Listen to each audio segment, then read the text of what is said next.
वळूयात पुढच्या बातमीकडे। ओशिवरा गोळीबार प्रकरणामध्ये अभिनेता कमाल खानला न्यायालयानं पोलीस कोठडी सुनावली आहे।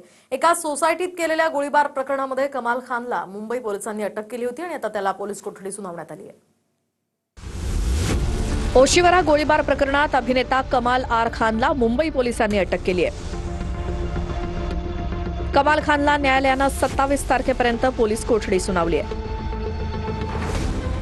मुंबईतल्या ओशिवरा परिसरात असलेल्या नालंदा सोसायटीत शनिवारी दुपारच्या सुमारास गोळीबार झाला।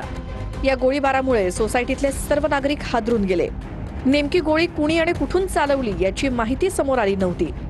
याच सोसायटीत बॉलिवूडमध्ये काम करणारी एक मॉडेल, प्रतिष्ठित लेखक आणि कमाल खान राहत असल्यामुळे हे प्रकरण हाय प्रोफाईल बनलं। घटनेचं गांभीर्य लक्षात घेत मुंबई पोलिसांनी तपासाची चक्र फिरवली। मुंबई पोलिसांनी तांत्रिक तपासासाठी एक टीम वळूयात पुढच्या बातमीकडे। ओशिवरा गोळीबार प्रकरणामध्ये अभिनेता कमाल खानला न्यायालयानं पोलीस कोठडी सुनावली आहे। एका सोसायटीत केलेल्या गोळीबार प्रकरणामध्ये कमाल खानला मुंबई पोलिसांनी अटक केली होती आणि आता त्याला पोलीस कोठडी सुनावण्यात आली आहे।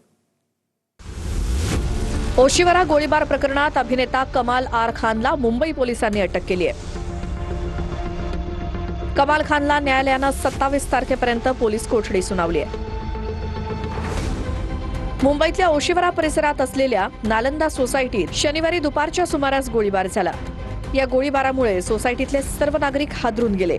नेमकी गोळी कुणी आणि कुठून चालवली याची माहिती समोर आली नव्हती।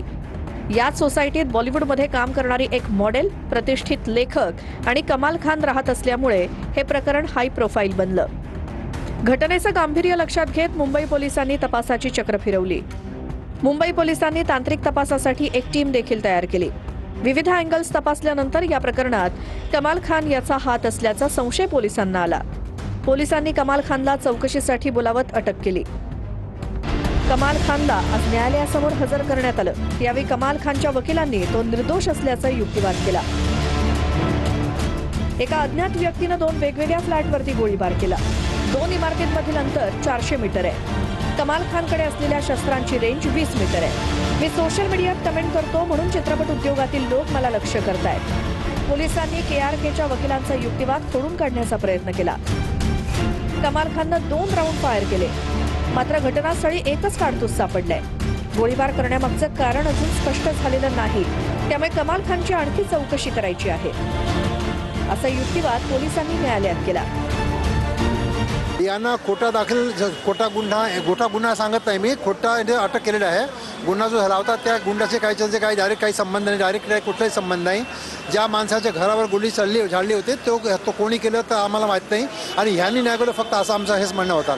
आणि ते अटक करताना पोलिसांनी जे करायला केलं पाहिजे होते 35(3) बेनसे ते सगळे त्यांनी कंप्लेंट्स नाही केलेलं आहे आणि दुसरं अटकचे कारण दाखवलं पाहिजे होते ते सुद्धा नाही केलेलं आहे। यांचा काही घटनेचा काही संबंध हा निर्दोष आहे आणि ते प्रूफ करणारे कोर्ट